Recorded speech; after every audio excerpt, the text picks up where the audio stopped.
ख्यूड़ा सालट mine, जिसे मियो सालट mine भी कहा जाता है, दुनिया की दूसरी सबसे बड़ी नमक की कान है, जो ख्यूड़ा पंजाब पाकिस्तान में वाक़ है।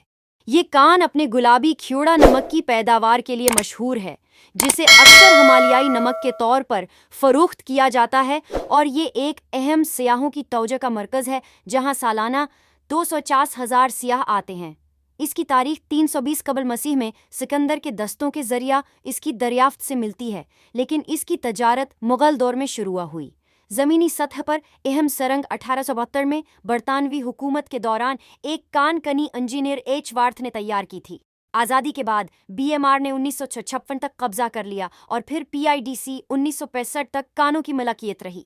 1965 में पाक भारत जंग के बाद WPIDC ने नमक की कानों का इंतज़ाम संभाल लिया, और 1974 में पाकिस्तान मिनरल डेवलपमेंट कॉरपोरेशन ने इस कान को संभाल लिया, जो अब भी सबसे बड़ी कान बनी हुई है। मुल्क में नमक का जरिया तकरीबन 99% खालिस हेलाइट से सालाना 350,000 टन से ज़्यादा पैदा करता है।